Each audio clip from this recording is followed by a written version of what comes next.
Iniciamos o terceiro bloco. Eu passo a palavra para a professora Márcia Cunha. Professor Greco, queria voltar ao tema do bloco anterior e também ao fato que o senhor falou no primeiro bloco. É a questão da qualidade das sentenças arbitrais. Durante muitos anos, todo mundo sabe, eu fui juíza de uma vara com competência exclusiva para a anulação das sentenças arbitrais. Hoje essa competência não é só das empresariais, mas durante muito tempo foi só das empresariais. Peguei várias, e como desembargadora também, peguei várias ações de anulação de sentenças arbitrais. Nunca julguei procedente nenhuma delas, nunca vi nenhum vício que realmente justificasse a anulação de uma sentença arbitral. Mas o que eu via, e que me parece que era o que levava as partes a tentar uma anulação da sentença arbitral, era o eu injudicando mesmo. Eram sentenças que tinham pouca qualidade na fundamentação, ou uma decisão realmente que parecia bastante equivocada. E isso parece agora como advogada, também tem me chegado algumas queixas de clientes nesse sentido. Isso parece ser um problema realmente para a arbitragem. E como o senhor falou, aqui no Brasil nós não temos um controle dessa qualidade arbitral. As câmaras arbitrais não fazem um controle da qualidade dos seus árbitros, não fazem uma estatística, provavelmente, sobre como eles estão decidindo, se estão decidindo em conformidade com a jurisprudência ou não. E esse controle se torna muito difícil fora das câmaras por causa do sigilo que cobre as decisões arbitrais. Vendo essas queixas dos meus clientes e vendo hoje o incremento do negócio jurídico processual que veio com o Código de 2015, não que isso já não existisse antes, mas agora vem com muito mais força nesse Código, e o que o senhor falou, esse incremento sobre a vontade das partes, a autonomia das partes na gestão do processo, eu vejo que se a arbitragem brasileira não tomar cuidado com a qualidade do que está fazendo, que é uma queixa realmente generalizada, ela pode perder espaço para o negócio jurídico processual, que vem aí também dando uma autonomia, que ainda não está sendo vista tanto pelos advogados e quanto pelas partes, com o potencial que efetivamente tem, mas que pode crescer e tomar espaço da arbitragem se os árbitros e os doutrinadores sobre o assunto não tomarem muito cuidado, muita atenção na qualidade do que eles estão prestando à jurisdição arbitral. Essa questão, Márcio, é muito interessante, porque eu também tenho estudado o negócio jurídico processual, acho até que fui, depois do professor Barbosa Moreira, que criou aquele artigo sobre convenções processuais, que me inspirou a escrever um pouquinho sobre isso. Eu acho que esse é um dos grandes avanços do Código de 2015, os artigos 190 e 191, mas eu não aposto tanto a curto prazo na expansão dos negócios jurídicos processuais, ou das convenções processuais, que eu prefiro chamar, porque é imprevisível qual vai ser a reação do judiciário em relação a elas. A própria Escola Nacional da Magistratura fez um rol de enunciados sobre o novo código, e entre eles colocou assim os negócios jurídicos, as convenções processuais, como sempre estando subordinada ao referendo do juiz. E eu, num estudo que fiz sobre a matéria, eu estou convencido, até mesmo por causa do artigo 200, que era aquele velho artigo 158, que, em princípio, quando as partes estão dispondo do seu próprio direito material, ou do seu próprio direito processual, é problema delas e são os seus acordos de eficácia imediata. E não depende de homologação. Claro que tem que passar pelo crivo do juiz para ver se aquilo não tem um vício de legalidade. Mas, e até mesmo para dar orientação ao cartório e aos atos processuais futuros, no sentido do respeito à convenção. Mas não é a homologação do juiz que dá eficácia à convenção. Não é? Então, o 190 prevê convenções processuais que reduzem poderes do juiz, ou que interferem nos poderes do juiz. Então, esse limite não está bem definido. É como a questão da ordem pública. Não está bem definido.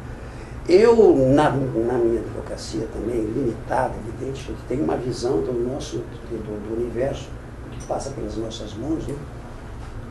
E até por alunos e ex-alunos, como o Diogo Almeida, por exemplo, que fez uma tese de doutorado orientada por mim sobre a contratualização, meu colega conhece, colega da FGV, que num primeiro momento os grandes empresários se entusiasmaram com as convenções processuais. Vamos dispor sobre isso, vamos já escolher o perito, etc, etc. Mas num segundo momento, quando começaram a veicular os estudos sobre isso, e começou a se verificar esse choque de visões sobre os limites das convenções, houve um recuo.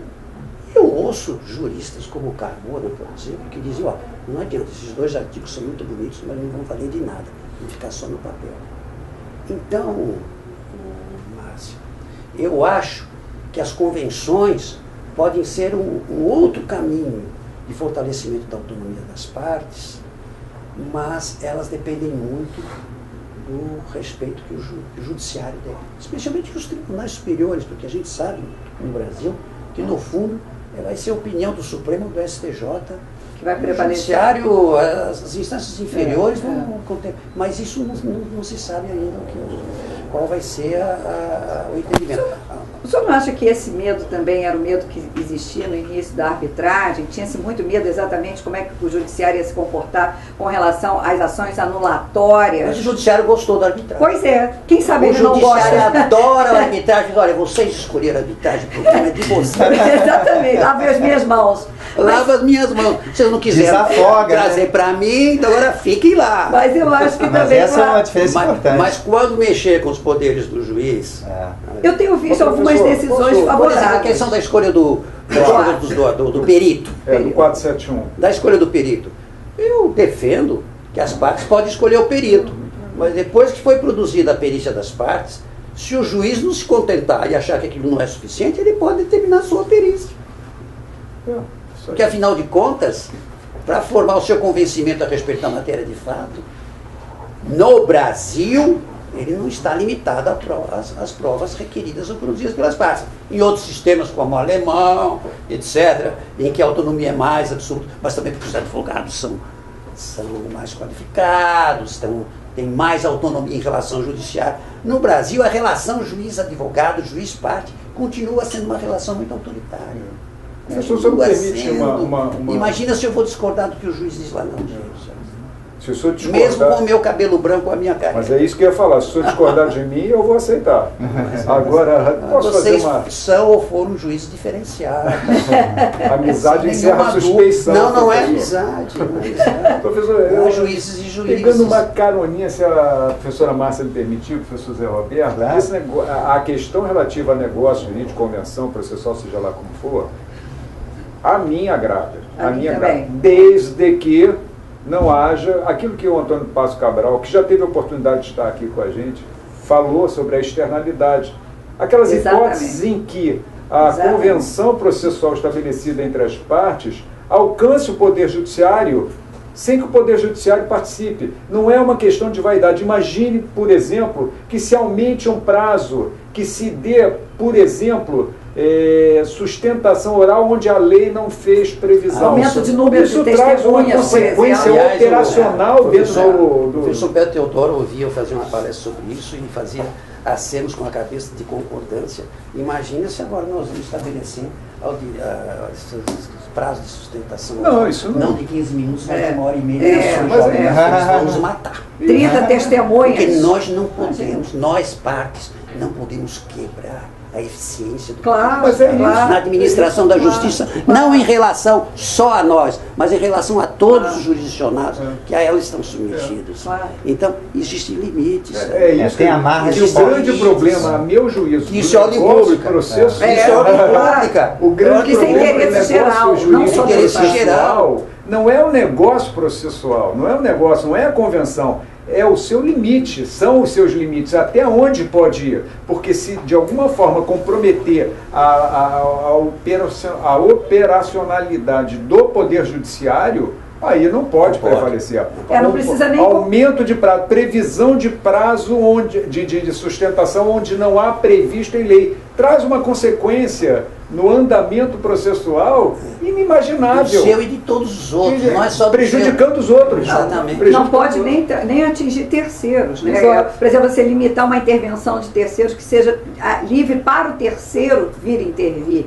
Então, se ele tem, você não pode impor uma limitação a um direito de terceiro. Quer dizer, qualquer externalidade está vedada. Agora, acho, Márcio, que há coisas, há matérias que a própria lei de arbitragem abriu espaço para a autonomia da vontade, que podem ser exploradas pelas convenções processuais. Por exemplo, a autorização para o juiz decidir por equidade. Sim. Que, aliás, na Suíça, na Itália, existe disposição expressa no Código de Processo, autorizando os juízes por equidade. E o Código Suíço ainda diz, decidindo o juiz como se fosse legislador. Eu acho que talvez lá funcione muito bem. Aqui no Brasil, não sei não. Sim, mas o problema é se a manifestação de vontade foi livre e consciente, Márcio. Nós voltamos àquele ponto inicial. O senhor sabe o que eu penso sobre isso? Quanto maior a participação das partes na conclusão do litígio, melhor, porque eu volto àquilo que eu falei, decisão mais legítima, de menor ressentimento, porque o direito não é do juiz, o direito é das partes. Se eles puderem, sem comprometer o processamento, o andamento, a operação do Poder Judiciário, que bom que será. Mas isso é uma mudança cultural. Cultural. Nossa última conversa foi sobre isso. E infraestrutura também. E aí nós temos que reformar, desculpem, fugir do assunto. Nós temos que reformar o ensino jurídico. Exatamente. O professor Taniguchi, que é professor no Japão e um grande processualista, num estudo publicado na Europa por ocasião da morte do Capelletti, estudo de homenagem ao Capelletti, ele dizia, olha, nós reformamos a relação juiz-advogado no Japão, botando os dois na mesma escola. Nós, no Brasil, formamos os juízes para serem inimigos dos advogados, os advogados para serem inimigos dos juízes. E isso já começa na faculdade de Direito. O aluno já entra, ou a aluna já entra pensando, eu vou ser advogado. E aquele é juiz, o professor é juiz, já vê com preconceito. Ou vice-versa, eu quero ser juiz, então eu já vejo com preconceito os professores. Aquele professor fala assim porque ele é advogado. Então o Taniguchi diz, depois da Segunda Guerra, os advogados não tinham prestígio nenhum no Japão. Vieram os americanos com aquela força da consultoria jurídica, da importância que as empresas americanas dão à opinião dos advogados, nós reformamos. Agora a escola é uma só. Não tem escola de advocacia, escola de magistratura. Porque o juiz tem que entender o problema do advogado. E o advogado tem que entender também o problema da posição do juiz. Aí sim nós podemos falar em princípio da cooperação. Cooperação. Porque o que a parte espera do advogado é que ele seja briguento. Mas você não vai recorrer? Vamos litigar. Mas você não vai litigar? Vocês como juízes, quantos recursos desnecessários que vocês sabem que o colega advogado interpôs, porque é a parte que quer que ele brigue de tudo, discuta tudo, questione tudo, até o final, até o último recurso. Todas as possibilidades. Então eu volto àquilo que o senhor falou, Maquis. Oi, desculpa, não, pode falar. É uma questão de cultura. Isso não se muda da noite para o dia, não. Nós não vamos virar ingleses, nem alemães, nem japoneses, da noite para o dia. Qualificação, coisa. Cultura. Isso tudo passa por um tempo. Porque todas as faculdades, eu vou fazer uma exceçãozinha aqui da Fundação Getúlio Vargas, que a gente trabalha muito os impactos socioeconômicos das sentenças. Vamos recuperar aquele discurso de paraninfo do Santiago Dantas, lá em 1956, 57, sobre o ensino jurídico como paraninfo.